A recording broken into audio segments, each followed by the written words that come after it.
Hey, college football fans, welcome back to the channel.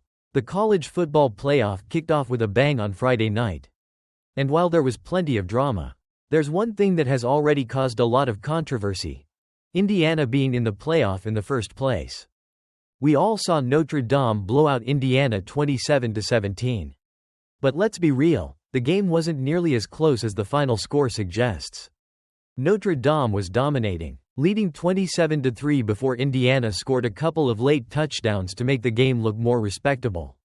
But ESPN's Kirk Herbstreit didn't hold back on Saturday morning's College Game Day when discussing Indiana's inclusion in the playoff. So, was Indiana really one of the best 12 teams in the country? Or were they just a product of a weak schedule? Let's dive in. Herbstreit's bold statement: Indiana didn't belong.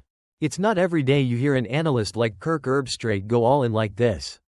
But during College Game Day, he was blunt. Indiana shouldn't have been on that field against Notre Dame. He didn't mince words either, saying, "It's no knock on Indiana. They had a great year. But we've got to move forward with the playoff and hope that the committee does a better job of weighing who the best 12 are versus who's the most deserving." Indiana was outclassed in that game. Harsh words, right? Herbstreit was quick to point out that Indiana had an impressive 11-1 record. But they didn't have the quality wins to back up that success. In his eyes, Indiana's spot in the playoffs was a result of their record rather than their overall strength as a team. But did Indiana deserve to be in the playoff? Well, that's a debate. Indiana's schedule, more than just wins.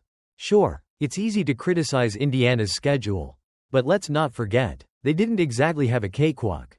Yes, their biggest test came in a 28-15 loss to Ohio State.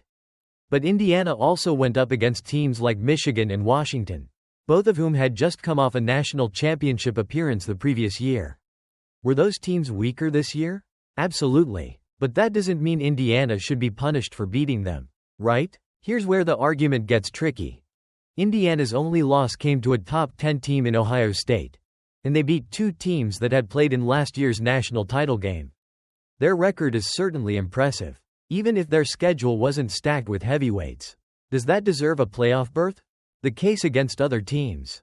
Let's also consider the alternatives. Miami was a 10-2 team, but they blew a 21-point lead to Syracuse in the final week of the season, finishing with a defense that wasn't exactly championship caliber. Meanwhile, Alabama, Ole Miss, and South Carolina all had 3 losses. Alabama and Ole Miss both suffered losses to teams with subpar records, like a 6-6 Oklahoma or a 4-8 Kentucky. So while Indiana wasn't the most exciting team in the field, it's hard to argue they didn't deserve to be there when you look at the competition. The Hoosiers' 11-1 record in a Power 5 conference was enough to get them in. On the other hand, the 3 loss teams didn't have enough to justify a spot, especially with losses like that. The fallout from Indiana's inclusion. Here's the thing. While Indiana's inclusion in the playoff might not have been universally popular, if they were left out, it would have created a massive backlash. You can bet that fans, pundits, and even coaches would have been up in arms about Indiana's exclusion after a remarkable 11-1 season. That's exactly what happened after the playoff field was set in December. If Indiana hadn't made it, it would have sparked calls for playoff expansion and an overall rethink of the selection process. So while they may not have been the best team, they were certainly one of the most deserving, based on their record and performance in a Power 5 conference. What's next for Indiana? Well, the Hoosiers' season might have ended in a blowout loss to Notre Dame. But Indiana can still hold their heads high after a historic 11-1 season. They may have been outclassed on the field against the Fighting Irish, but making the playoff was a huge accomplishment for a program that has been historically under the radar. Final thoughts: deserving versus best. So, where do we stand? Was Indiana one of the best teams in the country? Probably not, but were they deserving of a spot in the playoff?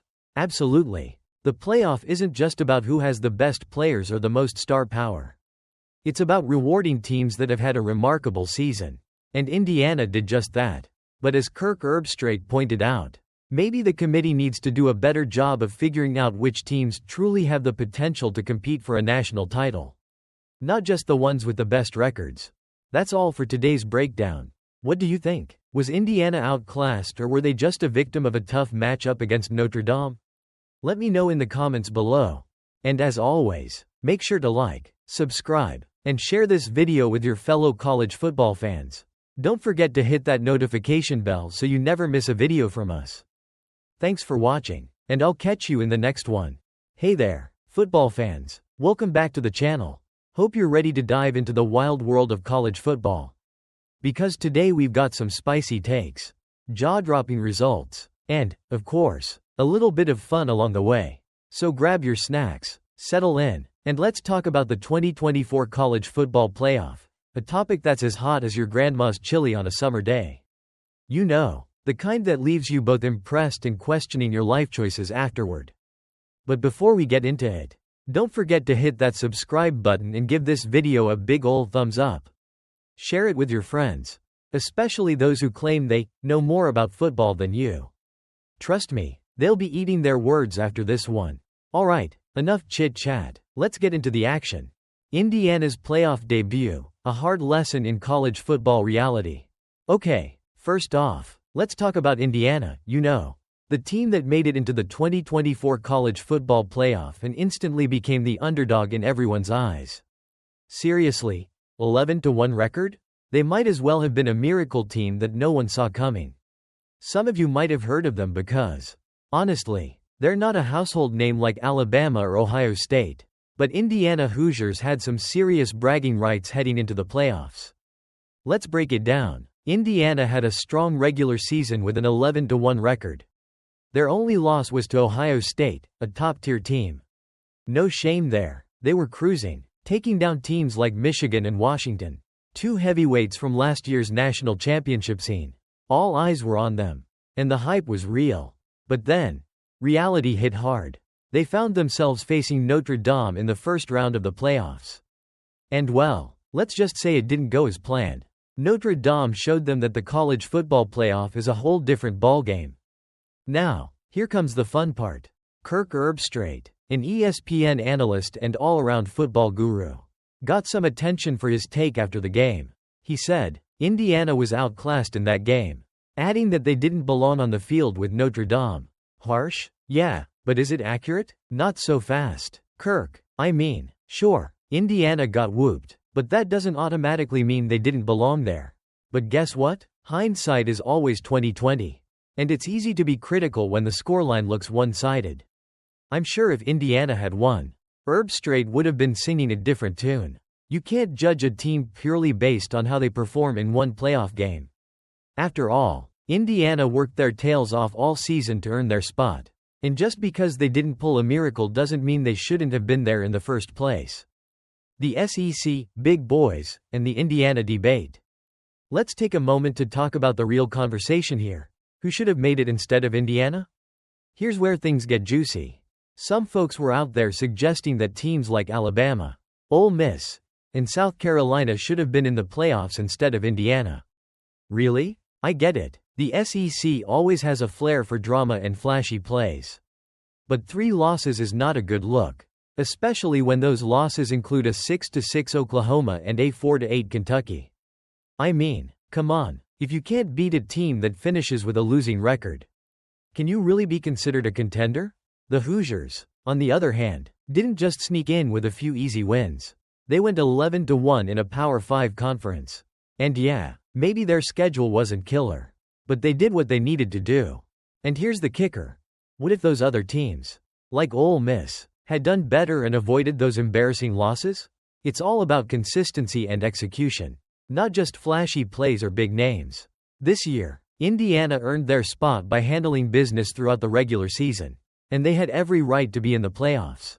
Indiana's performance versus Notre Dame, a cautionary tale.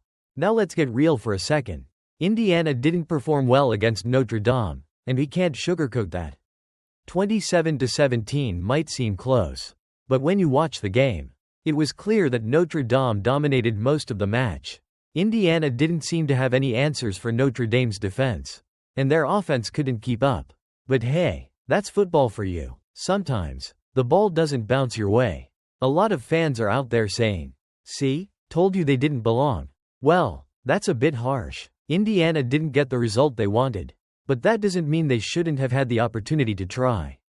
And for all the talk about how Indiana wasn't ready, let's not forget that the college football playoff should be about rewarding teams for their entire body of work. A team that finishes 11-1 in a Power 5 conference has earned the right to be there. Period. They deserve a shot, no matter what happens on the big stage. The reality of college football playoff selection. At the end of the day, this whole debate about who deserves to be in the playoffs isn't just about who's the best team. It's about who earned their place through the grind of the regular season. Indiana had a great season, and no one should take that away from them. Whether they performed well in the playoffs or not doesn't change the fact that they earned their spot. And they gave it their best shot when it counted. Sure, it was a tough lesson for Indiana, but it's also a reminder of how competitive college football can be. Just because a team deserves to be there doesn't mean they'll always get the outcome they expect. That's the beauty of the sport. You never know what will happen until you step onto the field. So, what do you think? Was Indiana's playoff spot justified? Or should the committee have selected someone else? Drop your thoughts in the comments. I'd love to hear what you think. And before you leave, don't forget to like this video if you agree that Indiana earned their shot. And subscribe for more deep dives into all things college football. Share this with your friends who love the game as much as you do. You know they'll want to hear your take on this hot topic. Thanks for watching, and I'll catch you next time. Keep the football spirit alive. And as always, stay awesome.